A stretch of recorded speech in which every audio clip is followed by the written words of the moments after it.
Hello, I'm Philip Wade, and I want to talk to you today about plantar fasciitis and an exercise that you can do to relieve the pain and prevent it from ever returning. This is a sure thing. Many years ago, I was a runner. I would run on the weekends. Occasionally, I would run early morning during the week. But then I began to run 5K races, and as I did, I began to train for 5K races, which required a lot more running, longer distances to run, and a completely different style of running than what I'd been running before. In doing so, as I increased the amount of exercises I was doing and the duration of my runs, I developed plantar fasciitis. It hurt so bad I couldn't run. And matter of fact, when I walked, it hurt so bad that I actually tried to walk on the ball of my foot up here because the pain was here in this area where the fasciitis was. And I went to my doctor. He said right off the bat, "Oh, you've got a bone spur. We have to send you to a podiatrist." Well, about a week and a half later, I made my appointment with a podiatrist, and he told me, "Oh, don't worry, it's not a bone spur. It gets diagnosed as a bone spur quite often, but actually it's something else." Now, in this video, what I'm going to do is explain to you what he told me what it was, what caused it, and at the same time, an exercise that he gave me that took away all the pain that I had, and I've been using for many years since then so that it never comes back. I hope you enjoy the video. Before I demonstrate the exercise that my podiatrist showed me, I'd like to explain a little bit about the anatomy of the human foot. Now, we're talking about plantar fasciitis. So let's look at the words. Plantar just means the sole of the foot. Fascia means bone-to-bone connective tissue. And itis, like we said, is just inflammation like tonsillitis, bronchitis, tendinitis, and fasciitis. So I've drawn in this blue line right here to represent the plantar fascia as it connects into the center of the heel in this area, the heel bone right here, and it goes up and connects into each of the metatarsals across your foot, including the big toe, the ball of the foot in this area here. Now, in the drawing, it's depicted as a single line, but actually, if you take your foot and you bring it up tight so that the bottom of the foot stretches tight, you run your fingers across the middle of the foot and you will feel something that feels like ribs. Well, these are actually the major parts of the plantar fascia connecting from the heel bone to each individual metatarsal. Now, they're also connected some in the middle too, so it's more like a web than it is a single line like it's shown right here. Now, there's two primary causes for plantar fasciitis. And one is you've done an accident of some type. You fell off a ladder. Maybe you stepped on a step wrong and your heel dropped down and now it's really hurting. Maybe you did something stupid. You playing around and you jumped around on somebody and you fell the wrong way on your foot and now it's hurting in this area here. This exercise in this video is not for that type of fasciitis. If you've done something like that where you've had a sharp event that happened that caused the pain to begin, in that case, if you need more than rest, then I would certainly recommend that you see some type of medical professional, preferably a podiatrist, just to verify that you haven't cracked a bone in here or something, really bad in this area here. What we're referring to for this exercise is something that comes from repetitive motion. For example, mine came from changing from just occasional running to preparing for 5K and 10K races, where I would run anywhere from 2.5 to 5 miles a day, 3 or 4 times a week. Now, running that much wasn't the problem. The problem was I went from not running much to running that much, and my tendon here did not have enough time to stretch out to accommodate it. Because when you walk normally, you tension this up a little bit as your foot flexes, as your ankle flexes in this area. This will get a little bit of tension in there. But when you run, you actually tend to have a tendency to flex it more, plus you put a whole lot more strain on the fascia than you do in normal walking. Now, doing that is not so bad, but when let's say you do a 5-mile jog. Well, in that 5-mile jog, how many thousands of times is your foot going to step down and put tension on this? Well, the tension on this part's not so bad.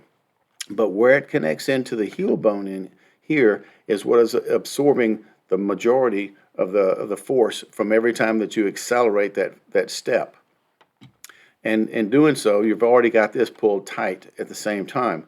The repetitive motion is what causes the inflammation here because your body doesn't have enough time in between to heal itself.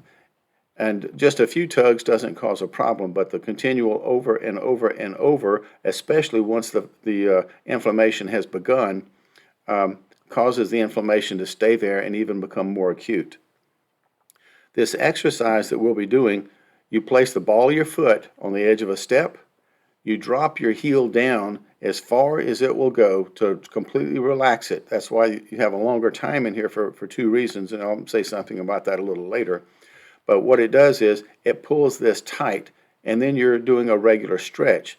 Now, the effect of a stretch is the tendons and the fascia will become a little bit longer to accommodate the new range of motion that you're requiring. Now, this range of motion, dropping his heel way down, allowing the ball of the foot to go up, stretches this out really, really tight. Now, when you first begin doing the exercise, it may be a little bit tender right there. So be careful when you start if it's really, really sore. Mine was so bad that I actually had to go to the doctor, to the podiatrist, and he needed to give me a shot of a steroid right into the inflamed area here. Now, I was really expecting it to hurt, but he did it very, very well. I actually didn't feel anything, which surprised me. But then he gave me this exercise to do. He told me that the steroid that he gave me would probably take a day or two to really take much of an effect, but then it might last a couple of weeks. And in the meantime, he wanted me to begin doing the stretching exercise. So that it worked so well that about once a year, maybe a year and a half, it'll start to try and come back just a little bit, even though I don't run anymore. But now I don't run anymore, so I know my tendon is shorter than it was when I was running. But when it does start to inflame just a little bit and starts to get a little bit tender, I know, hey, it's time to start the exercises again. I'll do the exercises religiously for, I don't know, at least 3 or 4 days. And 3 or 4 days, it doesn't bother me anymore. And then what I do is I forget about it. What I really need to do is continue to do this for several days after, just to make sure this is plenty long enough. And hey, maybe it's 2 years before it starts to even bother me just the slightest amount again. So ever since my one visit with the doctor, I've been able to control plantar fasciitis ever since, and that's been, 20 years now. Now then, you can also get insertal Achilles tendonitis, which is very similar to plantar fasciitis, but it's actually on the back side of the heel. Now, sometimes also you might even get a bone spur back in this area, but typically the bone spur won't cause a problem for your walking and so forth, but depending on what type of shoe and the heel part that you have on the shoe that presses in this area, it may cause a problem that way.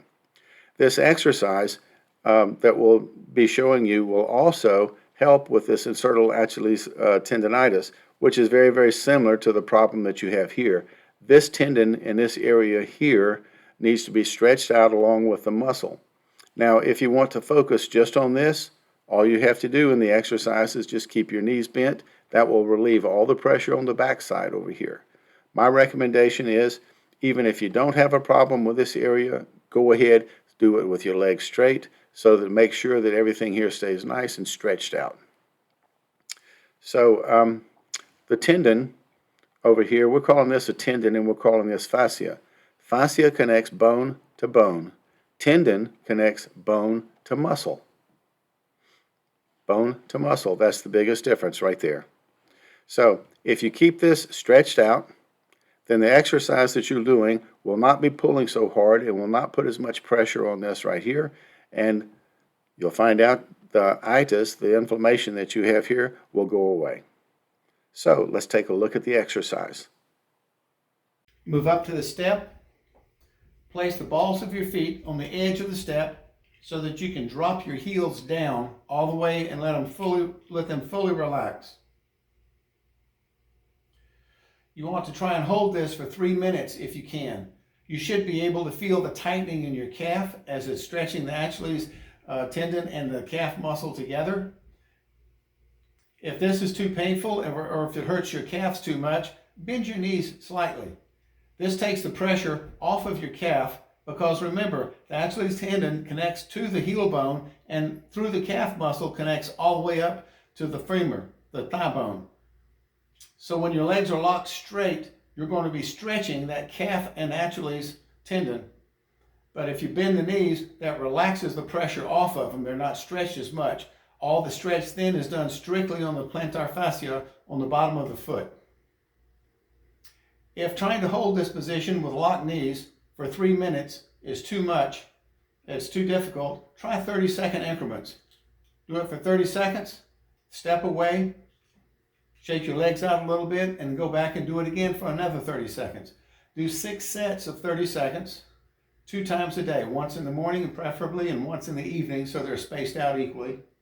Another form is to drop your heels completely like I have them now. Raise all the way up on the balls of the feet, really compressing the calf muscles. Hold that for about 10 seconds. And then drop back down and let the stretch happen again for the plantar fascia and for the Achilles heel. Go back up, 10 more seconds in the locked calf position, and then drop back down. Do this several times as well, but always never bounce. Never bounce. Always go to the stretch position and hold the stretch position for a minimum of 10 seconds on every set. So, if you like this video and you'd like to see more videos like this, then please subscribe and click like. Thank you very much.